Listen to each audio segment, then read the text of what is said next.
For UPSC Civil Service Examination, the candidate must complete all the eligibility criteria given by UPSC board. Hello officers, today in this video you will get to learn about the eligibility criteria for UPSC Civil Service Examination. Earlier, we have uploaded 2 more videos on preparation and exam pattern of UPSC. If you not watch those videos, then please watch those videos. Let's talk about the eligibility criteria for UPSC Civil Service Examination. First of all, we will talk about the nationality of the candidate. For the Indian Administrative Service and the Indian Police Service and Indian Foreign Service, the candidate must be a citizen of India. For the other services, the candidate must be a citizen of India or a citizen of Nepal or a subject of a Bhutan, or a Tibetan refugee who settled permanently in India before 1 January 1962. A person of Indian origin who has migrated from Pakistan, Myanmar, Sri Lanka, Kenya, Uganda, Tanzania, Zambia, Ethiopia or Vietnam with the intention of permanently settling in India. Now let's talk about the education qualification of the candidate. All candidates must have as a minimum a degree from a central, state or a deemed university, a degree received through correspondence or distance education, or a degree from an open university, or a education qualification recognized by the Government of India as being equivalent to one of the above.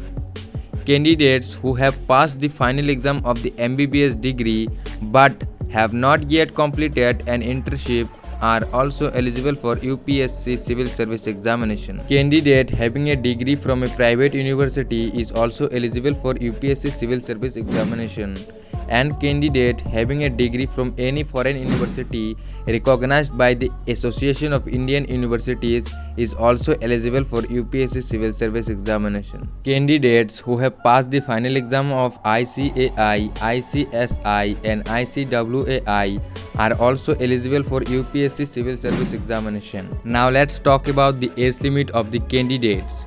The candidates must have attained the age of 21 years and must not have attained the age of 32 years for the general category candidates. Age limit vary with respect to caste reservation. For other backward castes, the upper age limit is 35 years. For scheduled caste and scheduled tribes, the limit is 37 years. For defense services personnel disabled in operation during hostilities, the limit is 40 years.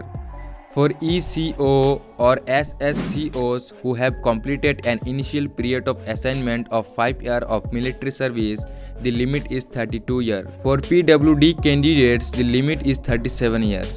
For domicile of Jammu and Kashmir from 1 January 1980 to 31 December 1989, the limit is 32 years. For the economically weaker section category, the standard age limit is applied. Let's talk about the number of attempts for UPSC Civil Service Examination. For general category candidates, there are 6 number of attempts for UPSC Civil Service Examination. For OBC category candidates, there are 9 number of attempts for UPSC CSE exam. For SC/ST candidates, there are unlimited attempts till 37 years of the age. Appearing to attempt one of the papers in the preliminary examination is counted as an attempt, including disqualification and cancellation of the candidate. However, applying to sit the exam but failing to attend is not counted as an attempt. So this is all about the eligibility criteria for the UPSC Civil Service Examination. Hope this video will help you a lot. Thank you officers.